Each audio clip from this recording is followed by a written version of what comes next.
我最近總是特別想吃夜市賣的烤豬蹄兒，但是這玩意兒訂外賣到家就不好吃了，出門還懶得出去，所以我買了400斤鮮豬蹄兒，我打算在家研究這個烤豬蹄兒的半成品，這樣以後在家隨時都能吃到剛出鍋的了。不過這一次好像有點冒進了，這豬蹄兒採購量有點大。平時收拾幾個沒覺得咋地，這一下幹400來個人有點麻了。我們從燎豬蹄兒開始就火力全開了，給手套都燎着了。但是沒想到後來洗豬蹄兒才是最崩潰的，這每一個豬蹄兒的角質縫裡都有豬毛和死皮。不過脫毛這個活吧，幹着特別爽，就越幹越上頭。我後來一度有點分不清，我們到底要做的是一個烤豬蹄兒的半成品，還是嘗試掌握一門修腳的副業。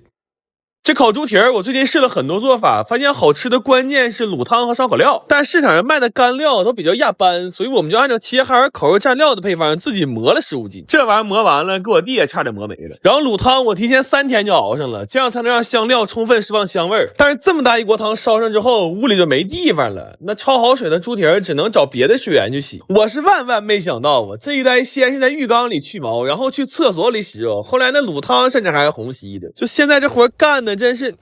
越來越有那黑作坊的樣了。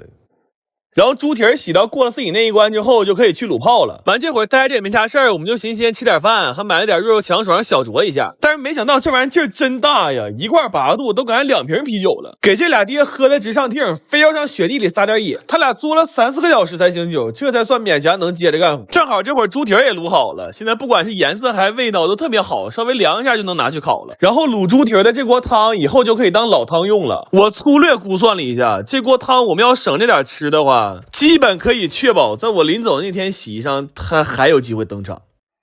這個滷好的豬蹄兒經過果木的燻烤，再撒上一層乾料，尤其是這煙飄起來的時候，那香味可太絕了。而且這豬蹄兒烤得特別糯，完了一點都不膩，皮真的是一抿就化，這肉和筋也特別有滋味。然後把它們都塑封冷藏了，現在家裡只需要有一台空氣炸鍋，3分鐘就能吃上夜市同款烤豬蹄兒。但是後來我發現了一個問題，就是乾料經過2次加熱之後就沒那麼香了，所以我們給每一份豬蹄兒又裝訂了一份乾料。這回這半成品基本就沒什麼纰漏了，我認為甚至可以達到95%的夜市還原度。而且這豬蹄兒不光能烤着吃，還可以做成一份強哥同款的豬腳面，這再配上2罐肉肉強爽，這個餐標我認為哪怕放眼整個舊長街也可以說是相當炸裂。